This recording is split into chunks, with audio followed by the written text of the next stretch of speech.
마태복음 1장 18절부터 25절까지의 말씀, 우리 다 함께 한 목소리로 같이 읽도록 하겠습니다. 살아계신 하나님의 말씀입니다. 예수 그리스도의 나심은 이러하니라.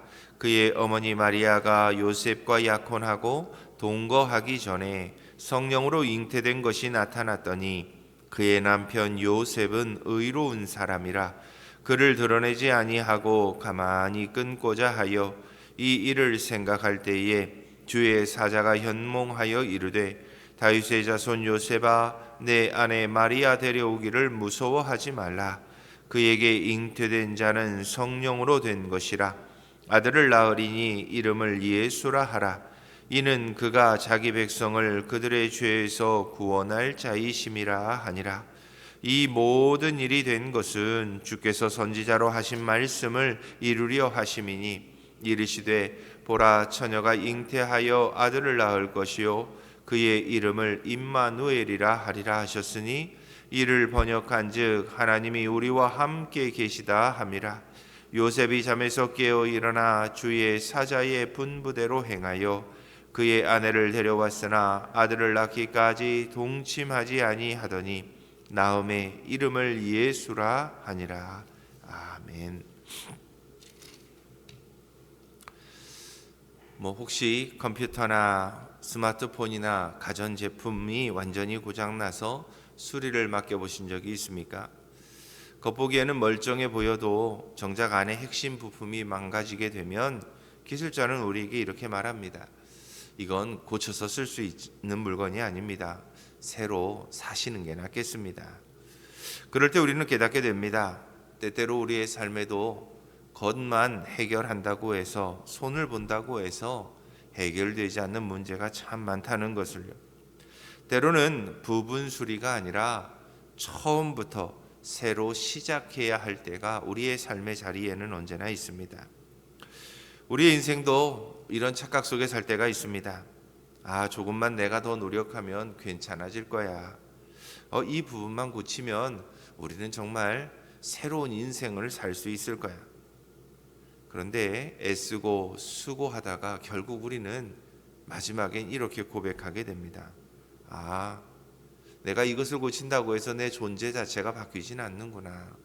우리는 여전히 죄악 가운데 있고, 여전히 자기중심적이고, 하나님의 사랑과 은혜 아니면 살아갈 수 없는 존재구나 라는 것을 깨닫게 됩니다. 성경은 우리를 그렇게 말하고 있습니다. 인간은 단순히 잘못을 저지르며 사는 존재가 아니라 존재의 근원이 죄로 인해 완전히 왜곡되었다는 것입니다. 인간의 죄의 문제는 정말 뿌리 깊습니다. 그저 우리가 조금 더 많은 것을 깨닫게 되고 도덕적이 되고 윤리적이 된다고 해서, 또 우리의 마음과 생각을 우리가 결단하고 바꾸어 보겠노라고 한다고 해서 쉽사리 바뀌지 않는 것이 우리 인간입니다. 이런 죄악을 가진 인간들이 공통적으로 생각해낸 한 가지가 있습니다. 우리가 어떻게 하면 신에게 다가갈 수 있는가라고 하는 것입니다. 그래서 많은 사람들이 신에게 다가갈 수 있는 다양한 종교 행위들을 만들어냅니다. 수양이 됐든 명상이 됐든 규율이 됐든 수행이 됐든 아주 다양한 방식들로 인간은 하나님, 신을 찾고자 합니다. 하지만 복음은 우리에게 이런 우리의 노력이 아무런 쓸모가 없음을 말해줍니다. 왜냐하면 복음은 인간이 신에게 올라간 것이 아니라 하나님께서 우리를 위해 이 땅에 오셨다고 선포하고 있기 때문입니다. 기독교의 핵심 신앙이 바로 이곳에 있습니다. 하나님이 사람이 되셨습니다. 이 고백은 단순한 신비가 아니라 우리를 위한 가장 필요한 구원의 필요한 논리를 명확하게 설명해 주고 있습니다. 인간 스스로는 스스로를 도저히 고칠 수 없기에 하나님이 친히 사람이 되셔서 우리를 찾아오시고, 우리의 망가지고 뒤틀리고 죄악으로 인해 깨어진 모든 것들을 완전하게 새롭게 창조하시겠다는 것입니다. 오늘 보면 마태복음 1장 18절에서 25절은 예수님의 탄생을 통해서 이 놀라운 진리를 우리에게 말해주고 있습니다. 왜 하나님이 사람이 되셔야만 했을까? 그리고 그 일이 지금 이 땅을 살아가는 우리의 삶과 도대체 무슨 관련이 있는가? 마태는 이 두 가지에 대해 매우 분명하게 우리에게 가르쳐 줍니다. 먼저 마태는 하나님은 인간의 방식이 아닌 하나님의 방식으로 우리의 인류 가운데 오셔서 하나님의 새 창조의 역사를 시작하셨노라고 말합니다. 그래서 1장 18절 말씀은 이렇게 시작합니다. 예수 그리스도의 나심은 이러하니라. 여기서 나심이라고 하는 단어는 헬라어로 게네시스라고 하는 단어를 씁니다. 이 단어는 단순히 누가 출생했다라는 이야기만이 아니라 기원, 시작, 창조의 출발이라고 하는 의미를 갖고 있습니다. 그래서 이 단어를 유대인들이 읽는 순간 마태는 의도적으로 창세기 1장 1절 말씀을 생각나게 했습니다. 태초에 하나님이 천지를 창조하시니라. 즉 마태는 지금 예수님의 탄생을 한 아기의 출생으로 말하는 것이 아닙니다. 그는 예수님의 출생을 통해 하나님께서 인류의 역사 가운데 새로운 창조의 역사를 시작하셨다고 선포합니다. 이처럼 예수님의 탄생은 단순히 어느 한 시점에 일어난 역사적 사건만이 아닙니다. 그것은 하나님께서 인간의 무너진 세상 속에서 다시 창조하시기로 결정하신 사건, 새로운 창조의 시작입니다. 왜냐하면 하나님께서는 우리에게 수리가 아닌 새 창조가 필요하다는 것을 아셨기 때문입니다. 하나님은 인간의 문제를 겉모습을 조금 고쳐주는 방식으로 해결할 수 없음을 아셨습니다. 인간 스스로도 도덕 교육이나 자기 개발이나 또는 종교적 열심을 내봤지만 인간의 근본적인 문제는 결코 바뀌지 않는다는 것을 늘 경험했습니다. 인간의 모든 문제는 행동 수정 이전에 그 존재 자체가 지니고 있었던 죄에서부터 시작되었기 때문입니다. 그래서 하나님은 아담의 계보를 손보신 것이 아니었습니다. 완전히 새로운 출발점, 다른 창조의 시작을 여셨습니다.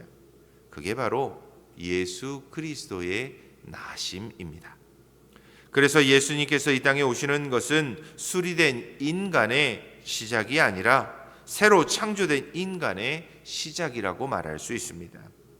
하나님은 망가진 존재를 덧칠하지 않으셨습니다. 처음부터 새로 빚으셨습니다. 그분은 우리의 보수를 넘어서 새 창조의 하나님이 되셨습니다. 그래서 바울도 우리가 그리스도 안에 있어야만 새로운 피조물이 또 새 창조의 손길 아래서 완전히 새롭게 빚어진 존재가 될 수 있다고 선포했습니다. 사실 우리는 우리 스스로의 죄의 문제에 대해서 깨닫지 못할 때가 많습니다. 또 우리의 문제만을 해결하려고 애쓸 때가 참 많습니다. 그래서 우리는 이렇게 말하곤 합니다. 이번만 잘 넘기면 될 거야. 환경만 조금 바꾸면 될 거야. 이분만 고치면 우리는 충분히 새 사람이 될 수 있을 거야. 하지만 하나님께서는 예수 그리스도를 통해 우리의 인생을 수리하려는 것이 아닙니다. 우리의 인생을 완전히 새롭게 창조하고자 하십니다. 이것이 바로 복음입니다.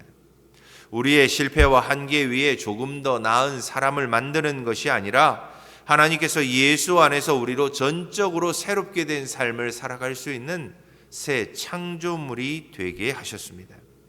하나님의 새 창조의 역사는 이처럼 예수 그리스도 안에서만 가능합니다. 죄로 인해 무너진 인생, 절망으로 가득 찬 오늘이라 할지라도 예수 안에 있게 되면 언제나 새로운 창조의 역사가 시작될 수 있기 때문입니다. 우리가 예수님 안에 있을 때 하나님은 지금도 말씀하십니다. 보라, 나는 너를 새롭게 만들어 주겠다.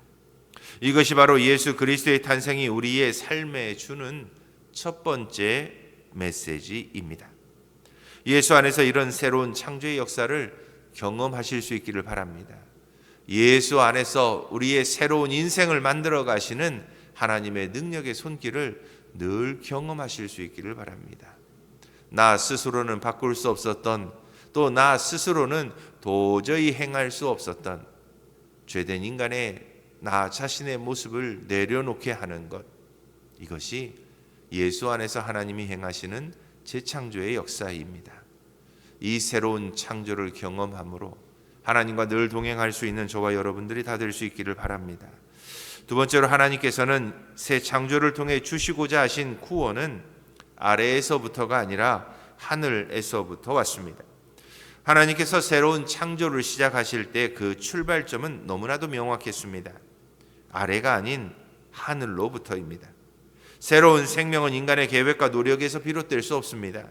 그것은 오직 하나님으로부터, 성령으로부터 주어진 생명이기 때문입니다. 그래서 20절에 천사는 요셉에게 이렇게 말합니다. 마리아에게 잉태된 것은 성령으로 된 것이라. 이 한 문장은 예수님의 탄생의 신비를 가장 정확하게 묘사하고 있습니다.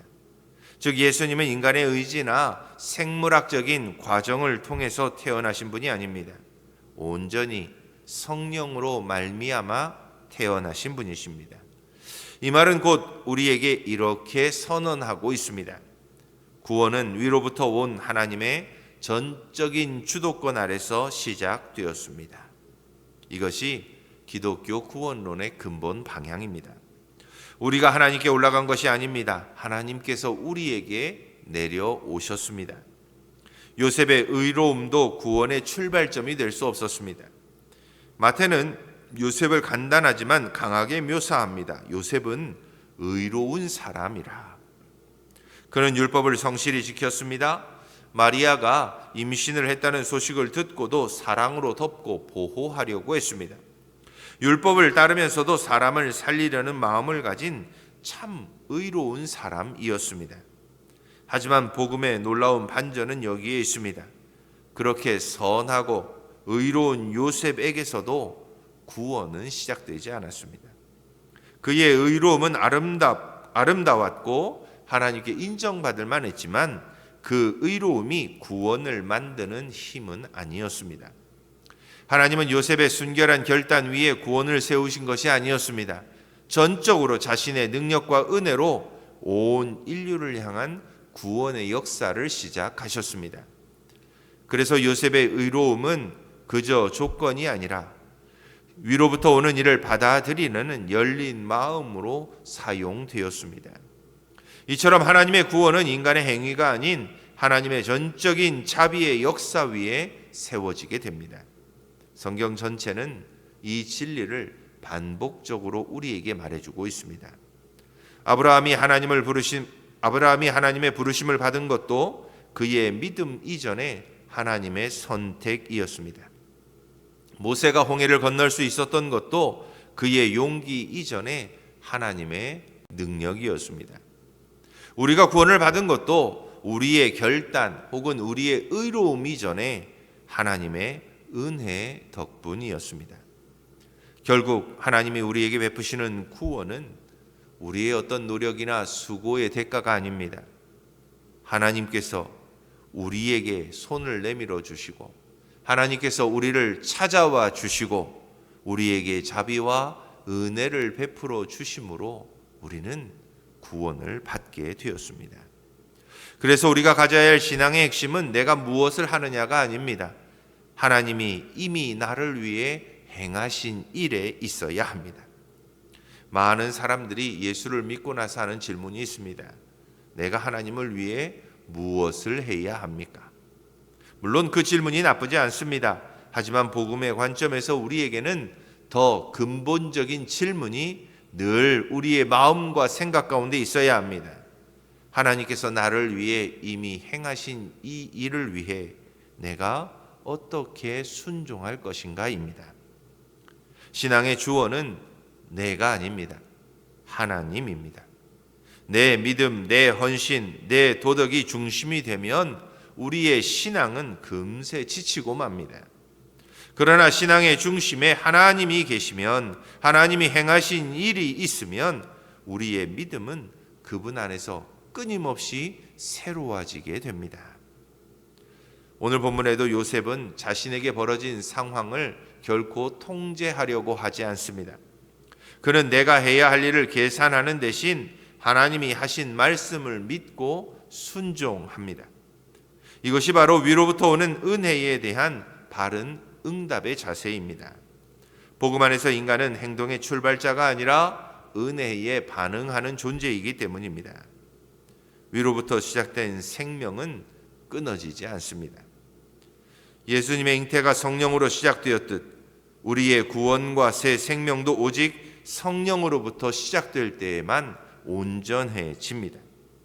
그래서 이 생명은 인간의 노력으로 만든 것처럼 쉽게 무너지거나 깨어지지 않습니다. 그리고 위로부터 주어진 생명은 이 땅의 흔들림에도 결코 꺼지지 않습니다. 우리 사람의 열심으로 시작된 일은 인간의 한계와 함께 끝나게 됩니다.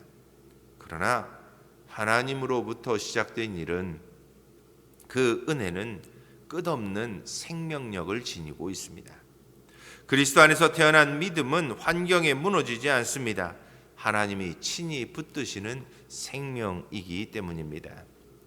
우리의 구원은 우리의 결단에서부터 시작되지 않았습니다. 그 시작은 오직 하나님께로부터입니다. 하나님이 먼저 우리를 찾아오셨고 우리 안에 생명을 잉태하게 하셨습니다. 그래서 구원은 우리 사람의 노력과 수고로 하늘에 올라간 것이 아니라 하나님께서 은혜와 자비와 긍휼 가운데 우리에게 내려오신 은혜의 선물입니다. 예수의 잉태가 성령으로 된 것처럼 우리의 새로운 삶의 시작도 그래서 성령으로부터 시작될 수 있습니다. 사랑하는 성도 여러분, 성령을 사모하시기 바랍니다. 성령이 우리의 심령 가운데 있어야 우리도 하나님이 행하시는 참 구원의 기쁨과 감격도 누리고 우리를 새롭게 하시는 삶의 새로운 창조도 경험할 수 있습니다. 우리의 노력과 수고로 우리는 나를 단 1%도 바꿀 수 없지만 성령 하나님이 우리 가운데 임재하시면 우리는 성령 안에서 완전히 새로운 피조물이 될 수 있습니다. 성령을 사모하고 그 성령 안에서 새롭게 되는 역사를 누릴 수 있는 저와 여러분들이 다 될 수 있기를 주님의 이름으로 축원합니다. 마지막으로 하나님은 우리 가운데 거하시며 우리의 존재를 회복시키시는 일로 우리의 구원을 완성하십니다. 천사는 이어서 아기의 이름을 이렇게 말해줍니다. 아들의 이름을 예수라 하라. 그는 그가 자기 백성을 그들의 죄에서 구원할 자이심이라. 우리가 잘 아는 것처럼 예수라는 이름은 여호와는 구원이시다라고 하는 뜻입니다. 성경에서 구원하다는 말은 단순히 위기에서 빠져나온다는 의미만을 말하지 않습니다. 그 단어에는 병든 것을 고치고 깨진 것을 회복하고 잃어버린 자리를 되찾는다는 의미가 담겨 있습니다. 이처럼 예수님께서 우리에게 주시는 구원은 우리의 윤리와 도덕을 조금 더 낮게 만드는 것이 아닙니다. 죄로 망가진 우리의 존재 전체를 완전히 새롭게 회복시키시는 일입니다.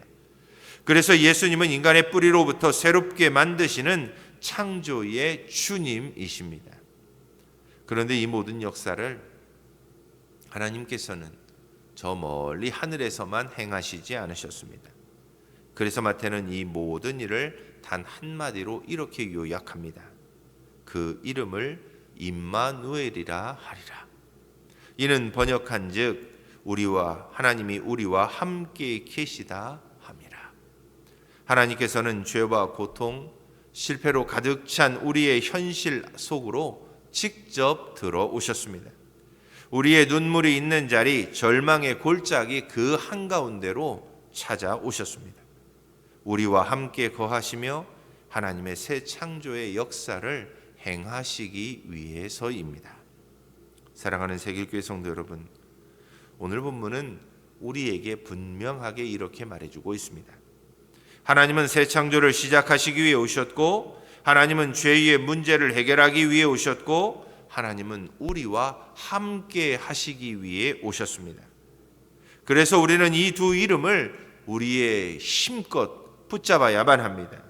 죄에서 건지시는 예수, 지금도 우리와 함께 하시는 임마누엘의 하나님입니다. 혹시 아직도 이런 새 창조의 역사를 예수 안에서 경험해 보지 못하셨습니까? 예수님을 만나십시다. 성령 하나님께서는 하나님이 행하시는 새 창조의 역사로 늘 우리를 초대하고 계십니다. 오늘 이 새벽에도 하나님의 이 초청을 부여잡고 간절한 마음으로 주님을 만나고 새로운 창조의 역사를 경험함으로 하나님의 영광을 이 땅 가운데 드러내며 살아갈 수 있는 저와 여러분들의 오늘 하루의 삶이 되기를 주님의 이름으로 축원합니다. 우리 함께 기도하겠습니다. 하나님, 참 우리는 우리의 힘과 노력으로 구원을 이루어 보기 위해 애쓰고 수고할 때가 많았습니다. 하나님과 같이 되어 보고자 애쓴 흔적들도 우리 안에는 있습니다. 그러나 우리의 힘과 노력만으로는 도저히 구원에 도달할 수 없음을 이제야 다시 한번 깨닫습니다. 그리고 하나님께서 우리를 얼마나 사랑하셨는지, 우리를 어떻게 새롭게 창조하고자 하셨는지 오늘 말씀을 통해 다시 한번 돌아봅니다. 이 땅 가운데 나를 고치시기 위해, 나를 회복시키시기 위해, 나에게 새로운 창조를 주시기 위해 사람의 몸을 입고 와주셔서 감사합니다. 그리고 우리를 위해 십자가를 져주시고 우리를 위해 부활과 영원한 생명의 소망도 보여주셨으니 감사합니다.